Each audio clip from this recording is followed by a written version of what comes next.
Viewers, உணவு நலம் சேனலுக்கு உங்களை வரவேற்கிறோம். எங்களுடைய சேனலை நீங்க சப்ஸ்கிரைப் பண்ணலனா சப்ஸ்கிரைப் பண்ணிடுங்க. அது மட்டும் இல்லாம பக்கத்துல இருக்க பெல் சிம்பலையும் கிளிக் பண்ணிடுங்க. Benefits of green chilli.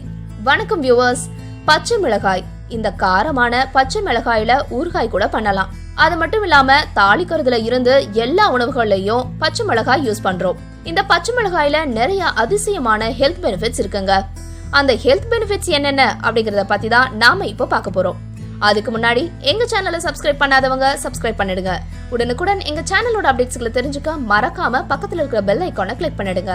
பச்சை மிளகாயில இருக்கிற முக்கியமான ஒரு பெனிஃபிட் 0 கலோரிஸ். ஆமாங்க, பச்சை மிளகாயில கலோரிஸே கிடையாது. பச்சை மிளகாயில நிறைய ஆன்டி ஆக்சிடென்ட்ஸ் இருக்கு. அதனால நம்ம உடம்ப ஃப்ரீ ரேடிகல்ஸ்ல இருந்து பாதுகாக்குது. அதனால கேன்சர் பிரிவென்ட் பண்றதுக்கு கூட பச்சை மிளகாய் யூஸ் ஆகுது. பிளட் கொலஸ்ட்ராலை குறைக்க பச்சை மிளகாய் யூஸ் ஆகுது. அதனால பிளட் கிளாட்னால ஏற்படுற கார்டியோவாஸ்குலர் ப்ராப்ளம்ஸ் எதுவும் ஏற்படாம பாத்துக்கும். பச்சை மிளகாயில கேப்சிசின் அப்படிங்கிற ப்ராப்பர்ட்டி இருக்கு. அது நம்ம பாடிக்கு குளிர்ச்சி தரும்.